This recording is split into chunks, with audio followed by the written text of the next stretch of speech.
جبکہ جو انگلش والی کتاب تھی جس کو رام بابو سکسینہ صاحب نے لکھا تھا، اس میں نظم و نثر کا علیحدہ علیحدہ پورشن نہیں تھا، بلکہ اس کو اکٹھا ہی اس میں بیان کیا گیا تھا۔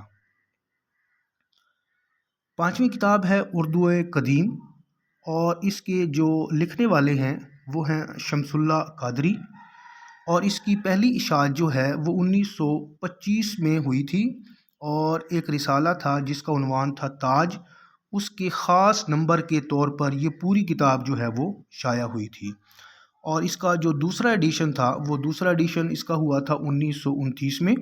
اور اگر ہم اس کتاب کی نوعیت کی بات کریں تو یہ کتاب بنیادی طور پر دکنی ادب کے تاریخ پر مبنی ہے۔ اس کے علاوہ جو ہے باقی اس میں چیزیں شامل نہیں ہیں، یعنی خاص طور پہ دکنی ادب کو جو ہے وہ ذہن میں رکھ کر یہ کتاب ترتیب دی گئی تھی۔ چھٹی کتاب ہے ہمارے پاس اردو کی ادبی تاریخ، اور اس کے لکھنے والے ہیں عبد القادر سروری۔ اس کی اشاعت جو ہے پہلی بار جو 1958 میں ہوئی، اور حیدرآباد سے یہ کتاب جو ہے وہ شائع ہوئی تھی۔ اس کتاب کے کل 15 ابواب ہیں، اور اگر اس کی ہم نوعیت کی بات کریں، جب ہم اس کتاب کو دیکھتے ہیں تو ہمیں یہ اندازہ ہوتا ہے کہ یہ کتاب ادبی تاریخ کم ہے، اور اس کے علاوہ سیاسی اور سماجی تاریخ جو ہے ہمیں یہ زیادہ محسوس ہوتی ہے۔ ساتویں کتاب ہے تاریخ ادب اردو، اور اس کے لکھنے والے ہیں ملک حسن اختر۔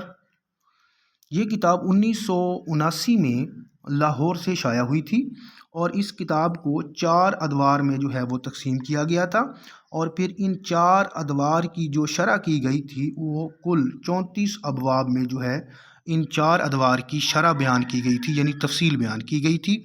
اور وہ ادوار کون کون سے ہیں ذرا دیکھیے گا کہ پہلا جو اس کا دور تھا وہ ابتدا سے 1719 کے زمانی عرصے پر محیط ہے۔ دوسرا دور جو ہے وہ 1719 سے لے کر 1857، تیسرا جو ہے وہ 1857 سے لے کر 1936، جبکہ چوتھا دور جو ہے وہ 1936 سے لے کر 1977 تک کے زمانی دور پر مبنی ہے۔ تو ہم یہ کہہ سکتے ہیں کہ یہ کتاب جو ہے وہ ابتدا سے لے کر 1977 تک کے ادبی تاریخ پر جو ہے یہ مبنی ہے۔ آٹھویں کتاب ہے، بڑی اہم کتاب ہے، اور اس کا عنوان ہے تاریخ ادبیات مسلمانان پاکستان و ہند۔ اب یہ جو منصوبہ تھا اس کتاب کو لکھنے کا، اس کتاب کو ترتیب دینے کا، یہ پنجاب یونیورسٹی کا منصوبہ تھا، اور یہ فیصلہ کیا گیا تھا کہ اس کو 16 جلدوں میں جو ہے وہ لکھا جائے گا۔ اور اگر ہم اردو ادب کی تاریخ کی بات کریں، یعنی جو کہ صرف اور صرف اردو ادب کی تاریخ تھی، تو وہ اس کی 6ٹی جلد سے لے کر 10ویں جلد تک جو ہے پر مبنی ہے۔ یعنی اس کتاب کی جو 6ٹی جلد ہے یہاں سے اردو ادب کی تاریخ شروع ہوتی ہے، اور 10ویں جلد تک جو ہے یہ اردو ادب کی تاریخ جو ہے وہ جاتی ہے، جبکہ جو اس کی 15ویں جلد ہے وہ ان تمام جلدوں کا اشاریہ ہے۔ اگر ہم اس کے مدیر اعلیٰ کی بات کریں تو اس کتاب کو لکھنے کے لیے اس کے جو مدیر اعلیٰ تھے وہ گروپ کیپٹن سید فیاض محمود کو مقرر کیا گیا، جو کہ پہلے انڈین ایئر فورس میں تھے، اور بعد میں اسلامیہ کالج لاہور میں انگریزی کے استاد جو ہے وہ مقرر ہوئے تھے۔ اچھا، اب ہم اس کتاب کے اردو ادب کی جو تاریخ پر مبنی جلدوں کی تفصیل کی اگر ہم بات کریں، یعنی ہم صرف یہاں بات کریں گے جو کہ وہ جلدیں جس میں صرف اور صرف اردو ادب کی تاریخ جو بیان ہوئی ہے۔ میں نے آپ کو بتایا تھا کہ وہ 6ٹی جلد سے شروع ہوتی ہے۔ اب 6ٹی جلد جو ہے وہ شروع کہاں سے ہوتی ہے؟ وہ ہوتی ہے 712 سے لے کر 707 تک۔ پھر جو 7ویں جلد ہے وہ 1707 سے لے کر 1803 تک کے عرصے پر محیط ہے۔ 8ویں جلد جو ہے وہ 1803 سے لے کر 1857۔ اس کے علاوہ جو 9ویں جلد ہے وہ 1857 سے شروع ہو کر 1914 پہ ختم ہوتی ہے، اور 10ویں جلد جو ہے وہ 1914 سے لے کر 1972 تک کے زمانی عرصے پر محیط ہے۔ 9ویں کتاب جو ہمارے پاس آ رہی ہے وہ ہے اردو ادب کی مختصر تاریخ، اور اس کے لکھنے والے ہیں ڈاکٹر انور سدید۔ اس کی پہلی اشاعت جو ہے وہ 1991 میں ہوئی، اس کے کل جو ہیں وہ 13 باب ہیں، اور یہ جو تاریخ لکھی گئی یہ خاص طور پہ ایم اے اردو کی نصابی ضروریات کو مد نظر رکھتے ہوئے جو ہے وہ لکھی گئی ہے۔ یعنی یہ مکمل ادبی تاریخ نہیں ہے، بلکہ یہ یوں کہہ سکتے ہیں کہ یہ قسم کا جو ہے وہ خلاصہ جو ہے وہ بیان کیا گیا ہے، اور خاص طور پہ ایم اے اردو کی جو نصابی ضروریات تھیں اس کو مد نظر رکھ کر یہ لکھی گئی تھی۔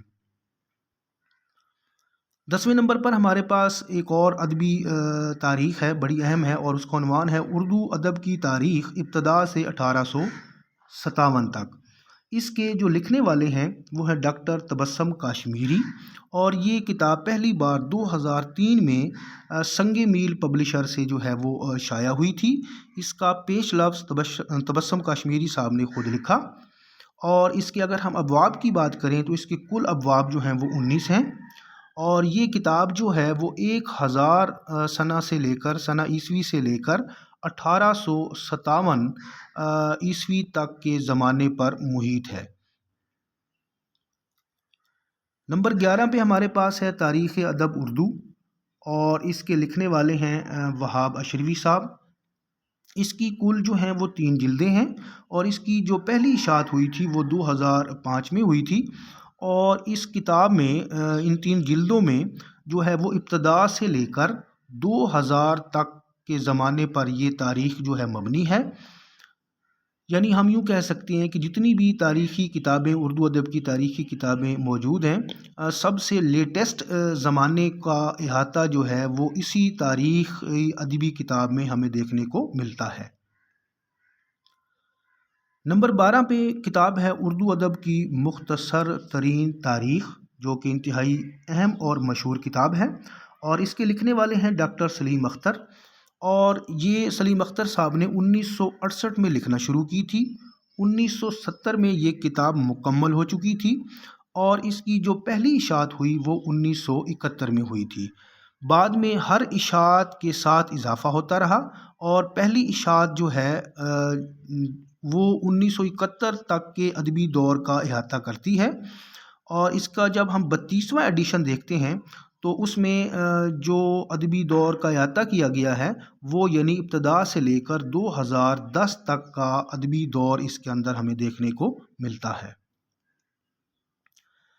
نمبر 13 پہ بڑی اہم کتاب ہے، اور وہ کتاب ہے تاریخ ادب اردو، اس کا عنوان ہے، اور اس کے لکھنے والے ہیں ڈاکٹر جمیل جالبی۔ اس کی کل 4 جلدیں ہیں۔ پہلی جلد کی اشاعت 1975 میں، دوسری جلد کی اشاعت جو ہے وہ 1982 میں ہوئی، اور پہلی جلد جو ہے وہ آغاز سے لے کر 1750 تک کے ادبی دور کو ہمارے سامنے جو ہے وہ لاتی ہے۔ مزید دیکھیے گا، اب دوسری جلد جو ہے جیسا کہ ہم نے بتایا کہ وہ 1982 میں اس کی اشاعت ہوئی دوسری جلد کی، اب دوسری جلد میں 18ویں صدی کا جو ہے وہ احاطہ کیا گیا ہے۔ پھر ہمارے سامنے آتی ہے تیسری جلد، اور تیسری جلد جو ہے وہ 2006 میں شائع ہوئی، اور اس میں انہوں نے اس جلد میں یعنی تیسری جلد میں انہوں نے 19ویں صدی کا نصف اول جو ہے وہ کور کیا ہے، یعنی 19ویں صدی کے نصف جو دورانیہ تھا اس کے ادبی تاریخ کو اس کے اندر جو ہے انہوں نے لکھا ہے۔ چوتھی جلد کی اگر بات کریں تو چوتھی جلد جو ہے وہ 2012 میں شائع ہوئی، اور اس میں 19ویں صدی کا نصف آخر جو ہے وہ شامل ہے، یعنی جو تیسری جلد تھی وہ 1850 تک ہم کہہ سکتے ہیں، اور جو کہ چوتھی جلد تھی یہ 19ویں صدی کا نصف تھا، یعنی 1900 تک ہم اس کو قرار دے سکتے ہیں۔ اور یہ کتاب جو ہے وہ مجلس ترقی ادب لاہور سے جو ہے وہ پہلی بار جو ہے وہ شائع ہوئی تھی، اور اس کتاب کی جو تیسری جلد ہے وہ اس کا انتساب جو ہے وہ سہیل جالبی کے نام ہے، اور تیسری جلد کا جو پیش لفظ لکھا گیا ہے اس کے اختتام پر میر تقی میر کا شعر جو ہے وہ درج ہے۔ تو امید کرتا ہوں کہ ویڈیو آپ کے لیے کارآمد رہی ہوگی۔ ویڈیو کو لائک اور شیئر ضرور کیجیے گا، اپنی رائے کا اظہار بھی کیجیے گا کمنٹ کی صورت میں۔ انشاءاللہ بہت جلد ایک اور موضوع کے ساتھ دوبارہ حاضر ہوں گے۔ اللہ حافظ۔